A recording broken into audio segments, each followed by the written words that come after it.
Welcome back everyone, I hope you're doing well today.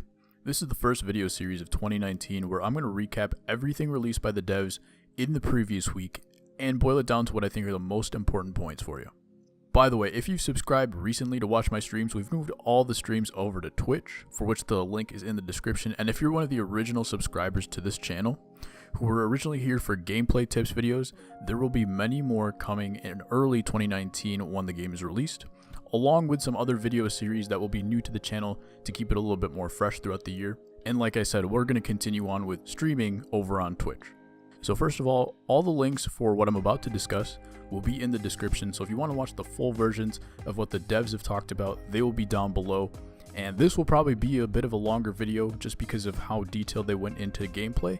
And then in the future videos, they'll probably be a little bit shorter. I'm assuming the new game modes, they won't talk about too much more detail. So this one will end up being a little bit longer, but it'll still cut down about 3 or 4 hours worth of devs talking into just about 20 minutes or so. So hopefully I can get all the good details out to you very concisely. But like I said, if you want those links, they're in the description if you want to watch the long versions if you haven't already. So almost 2 weeks ago, the first gameplay trailer dropped, featuring a lot of defensive animations, road to the show teasers, and a few new legends out of the 30 plus that will be coming to the show this year, which is actually more than they've released in previous years.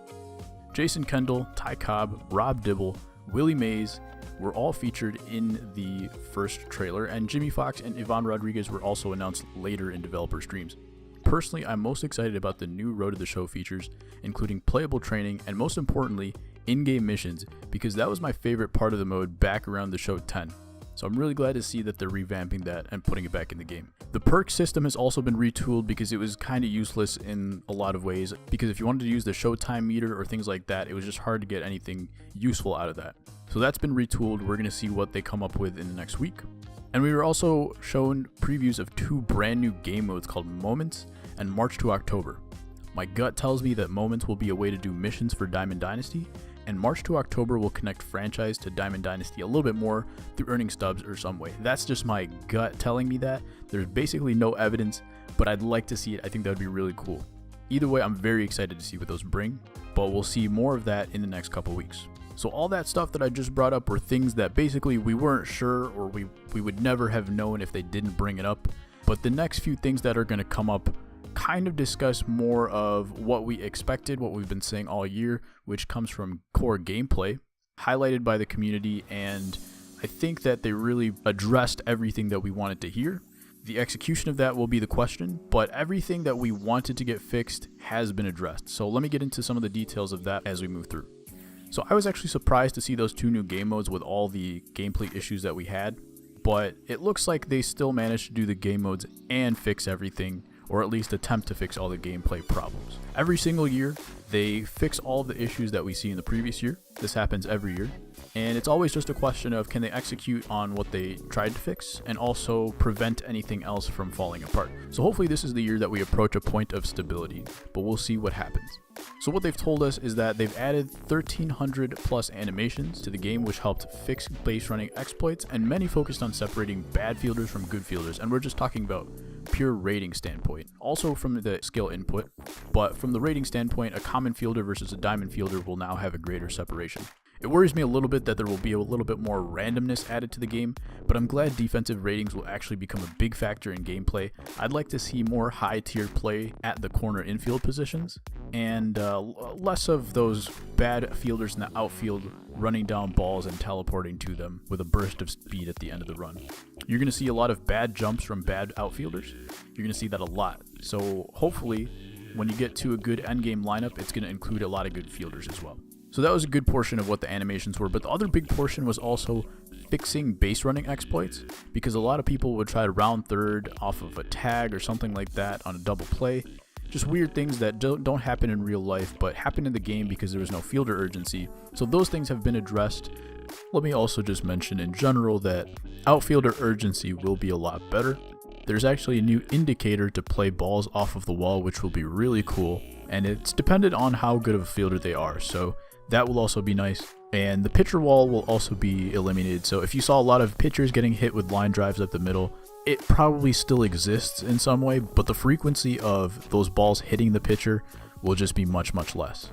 All in all, the new animations should help us see that at least when someone makes a mistake or an error in the outfield or infield, you're going to be able to see that it was because of the fielder's rating or a bad route or something that you did as a skill input, rather than the game just being really annoying and just giving you an error for no reason. They went into about 50 different videos about these different defensive animations, and you can check those links in the description below. But if you're someone that really hated playing online, especially Diamond Dynasty, just because of all the cheese that went on with the base running, a lot of stealing cheese, bunt cheese, rounding bases when you shouldn't be, those kind of things, hopefully, from what we've heard from the devs, will be fixed next year. And the general community really felt positive about the way that they presented these videos and things like that. We'll get into the hitting a little bit later, and that was a little bit different. But the way that people felt about how they showed us the defensive animations, everything looked really, really good, and I expect very good things defensively this year. In addition to the gameplay itself, they also have revamped some defensive ratings. So these defensive ratings have changed to incorporate advanced analytics, and we will see some major differences on certain cards when 19 begins. For instance, we saw Nicholas Castellanos got a major D grade in right field. He used to be a third baseman, so that kind of makes sense. But someone that we may not have expected, Yasmani Grandal, went all the way up to a 91 defensive rating from what they showed us in the dev stream. And Mookie Betts is going to be unreal in right field. This is what they've been telling us. So hopefully this mimics real life a little bit more, and we're going to see how it actually plays out with these cards in the field.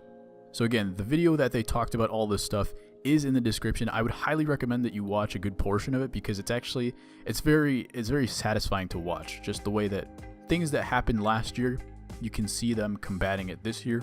Of course, there was a lot of that in previous years as well that wasn't executed 100% properly, but it feels a little bit different this year. So check it out. But either way, those are the things that the devs talked about in terms of defense. But now let's get into hitting, which was a little bit different of a story, a little bit different of a vibe. So my main takeaway from the devs regarding hitting this year is that we will be able to use more strategies to win games offensively. So contact hitters should be more viable, which was also said last year, but let's see. Bunting will be making a return. Hopefully it's going to be more balanced, unlike the 2015 or 2016 cheese where you could bunt through the shift every time. They've also said that the PCI will use more factors to determine hit quality, but stick skills will still be the premium. So hopefully this means that when you square up a ball, you'll actually square it up, but you'll also be rewarded for good timing and not getting fooled and things like that. One thing to note is that the timing window will be smaller, so if you do get fooled, you will be punished for a bad swing. Overall, I'm not sure how this will play out, but it sounds like plate discipline will be key again this year, and even more than last year. So yes, I will be making a new plate discipline video for 19, and I think that's going to be more valuable than ever. So that was some of the basics that they got into, but I'm about to nitpick on something about hitting, so if you want to skip ahead, feel free to do that. I'll put a timestamp as well. But for competitive players, you might want to hear what I have to say. I haven't seen a lot of people talk about this specific thing. It could just be a blind spot for me, but I want to talk about it because I see that it did show up a couple times in the dev stream, and that has to do with some of the timing issues that I see with the contact point for the ball.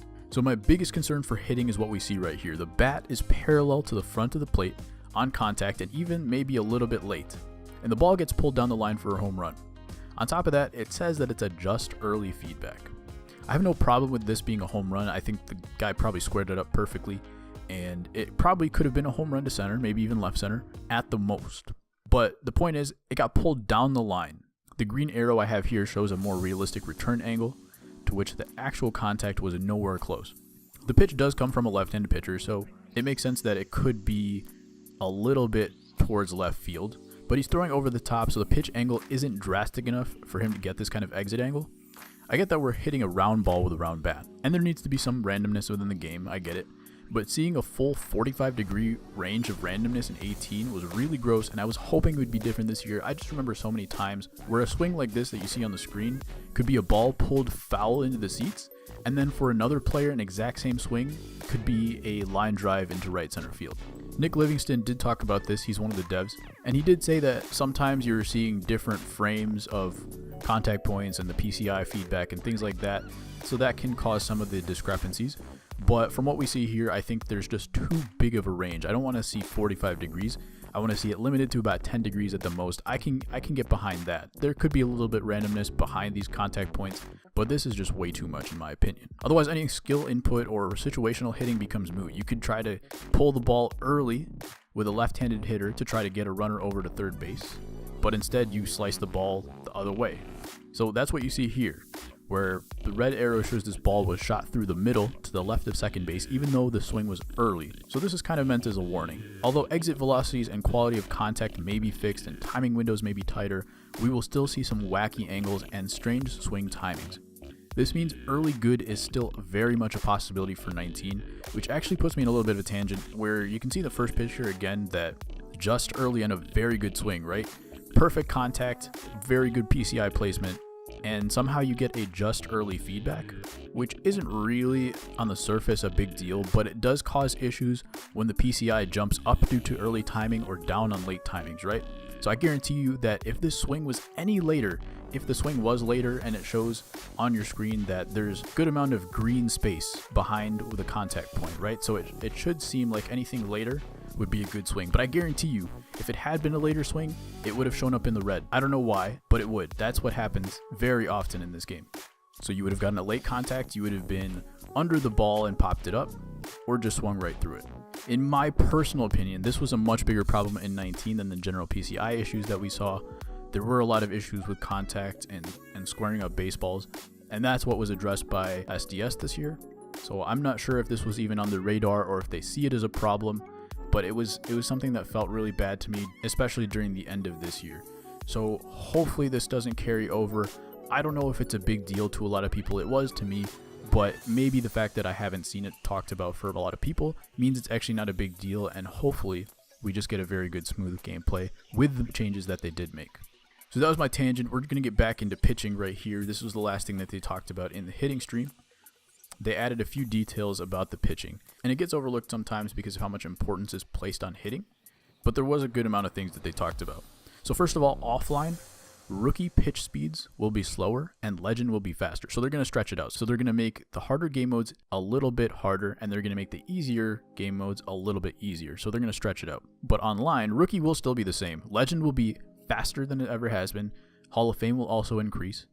And All-Star was a little bit more vague. They didn't really mention it too much, if at all, but some of the Sony partners have mentioned that when they did get to pre-play the game, All-Star speeds were faster, so look out for that. And overall, if you're playing Play Now or something like that that's not in Diamond Dynasty, the pitch speeds will actually be a little bit slower. So in Diamond Dynasty, it's even faster than the other modes, probably because the hitters are so good in Diamond Dynasty, they really need to neutralize them with some hotter fastballs.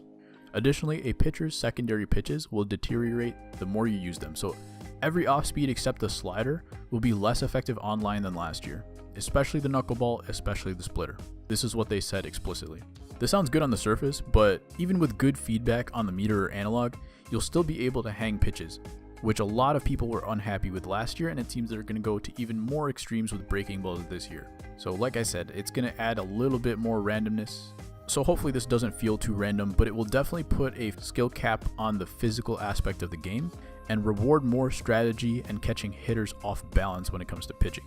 But with the increased pitch speeds, it sounds like overall we will definitely have a better pitching experience than last year. In all honesty, I don't care if every game is a slugfest or if we get different results from real life. At its core, MLB The Show is a simulation game, but I would rather see a game with consistent results that takes a meta of its own rather than a randomized game shaped to fit a meta created by real life. So I'm glad to see certain parts of the game get harder with more tools to add skill gaps. I really hope the closed alpha will help the game feel more polished on release, like a finished game, the way that last year's alpha made the servers run 100 times better than previous years. And for the most part, I think the devs have discussed everything that they wanted to in terms of gameplay. They really nailed it down for the last couple of weeks. So next week, we will get a chance to see the Road to the Show changes, which I'm very excited about. Despite being a mostly online player these days, there's a good chance that I'll do a Road to the Show series here on the channel at some point this year, if it looks that good to me. And over the next few weeks, they'll reveal the 2 new modes, which I will also recap, likely in a much shorter video, and then they'll also release some more miscellaneous Diamond Dynasty details after that. And finally, if something wasn't addressed in this video, be sure to ask about it in the comments. I will most likely have an answer or know someone who does, but it probably just didn't make it into this video. So look out for more recap videos and tips once the game officially launches, and I will see you soon on Twitch or back here next week. Have a good one.